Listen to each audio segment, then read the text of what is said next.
नमस्कार। वैदिक astro care में आपका हार्दिक अभिनंदन है।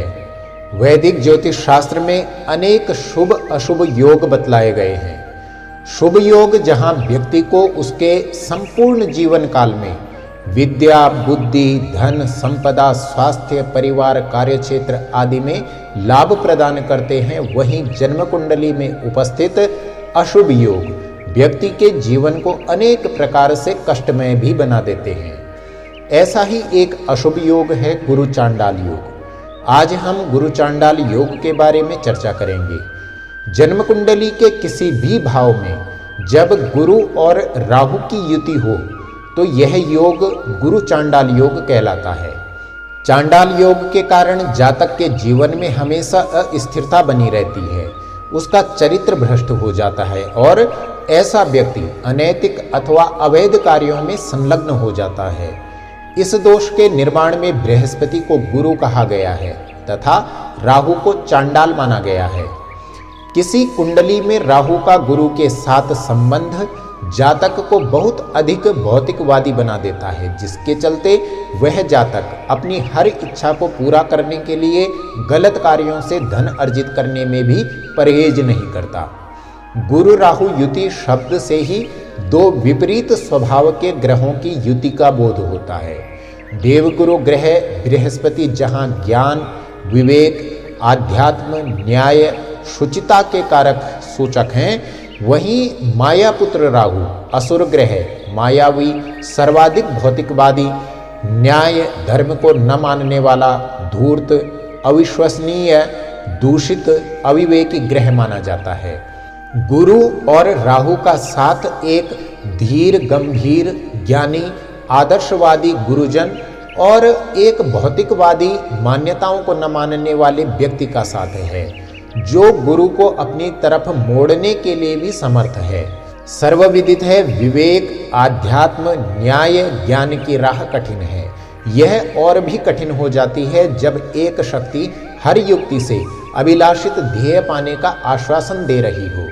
गुरु राहु युति में गुरु की जातक को अपने स्वभाव के अनुसार फल प्रदान करने की क्षमता पर कुछ सीमा तक विराम अवश्य लगता है, क्योंकि सीमाएं पार करके स्वच्छंद अपरंपरागत तरीकों से वांछित फल प्राप्त कर लेने की शक्ति, प्रेरणा राहु प्रदान कर रहा होता है।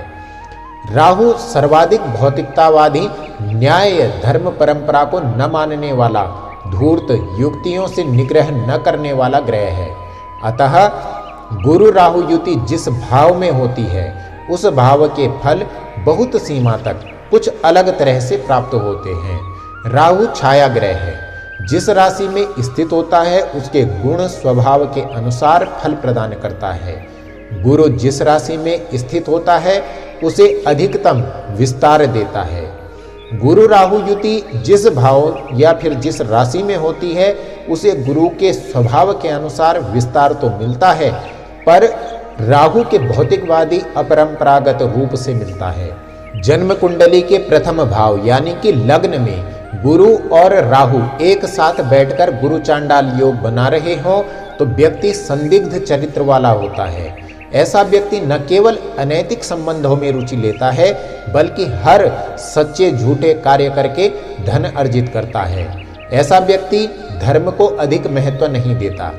द्वितीय भाव अर्थात धन स्थान में गुरु चांडाल योग यदि बन रहा हो और गुरु बलवान हो तो व्यक्ति धनवान तो होता है, लेकिन यह पैसों का बुरी तरह अपव्यय भी करता है।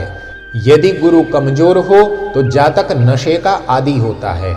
ऐसे व्यक्ति की अपने परिवार से भी नहीं बनती। तृतीय भाव में गुरु व राहु के होने से जातक साहसी व पराक्रमी होता है। गुरु के बलवान होने पर जातक लेखन कार्य में प्रसिद्धि पाता है और राहु के बलवान होने पर व्यक्ति गलत कार्यों में कुख्यात भी हो जाता है। वह जुए जैसे कार्यों में भी धन कमाता है। कुंडली के चौथे भाव में गुरु चांडाल योग बनने से व्यक्ति बुद्धिमान व समझदार होता है, लेकिन यदि गुरु कमजोर अवस्था में हो तो व्यक्ति पारिवारिक कार्यों में रुचि नहीं लेता, सुख शांति का अभाव होता है और व्यक्ति मानसिक रूप से काफी विचलित रहता है। यदि पंचम भाव में गुरु चांडाल योग बन रहा हो और बृहस्पति नीच का हो तो संतान को कष्ट होता है। ऐसे व्यक्ति की संतानें पथभ्रष्ट होकर अनैतिक कार्यों में संलग्न हो जाती हैं। उनकी शिक्षा में भी रुकावटें आती हैं। राहु यदि गुरु से अधिक बलवान है तो व्यक्ति अस्थिर विचारों वाला होता है। षष्ठम भाव में यह योग यदि बन रहा हो और गुरु प्रबल हो तो व्यक्ति उत्तम स्वास्थ्य का स्वामी होता है। छठा भाव स्वास्थ्य का स्थान होता है।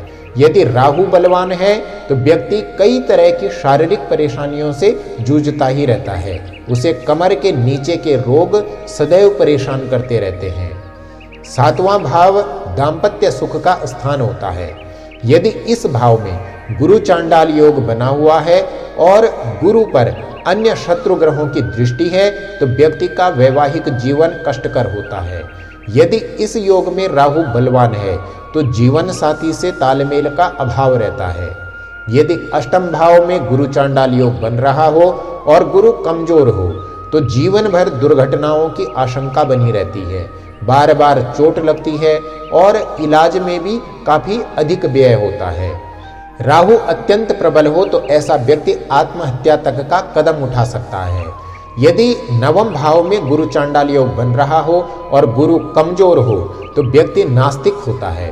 अपने माता पिता से इसका विवाद बना रहता है। ऐसे व्यक्ति को सामाजिक जीवन में अपमानजनक परिस्थितियों का भी सामना करना पड़ता है। दशम भाव कर्म स्थान होता है। यदि इस भाव में गुरु चांडाल योग बन रहा हो तो व्यक्ति में नैतिक साहस की कमी होती है और इसे पद प्रतिष्ठा पाने में भी बाधाएं आती हैं। व्यापार और जॉब में बार बार उसका बदलाव होता रहता है। गुरु बलवान होने पर परेशानियों से कुछ हद तक राहत मिल जाती है। एकादश भाव में गुरु चांडाल योग बने और राहु बलवान हो तो व्यक्ति गलत तरीकों से धन अर्जित करता है। धन पाने के लिए ऐसा व्यक्ति कुछ भी करने के लिए सदैव तैयार रहता है। ऐसे व्यक्ति के मित्रों की संगत अच्छी नहीं रहती और स्वयं भी गलत कार्य करने में प्रवीण होता है। द्वादश भाव में बनने वाला गुरु चांडाल योग व्यक्ति को धोखेबाज बनाता है। ऐसा व्यक्ति धर्म के आड़ में लोगों को धोखा देता है। खर्च करने की प्रवृत्ति अधिक रहती है। गुरु के बलवान होने पर व्यक्ति अति कंजूस प्रकृति का होता है। गुरु चांडाल योग में राहु के कारण गुरु अपना शुभ प्रभाव नहीं दिखा पाता है।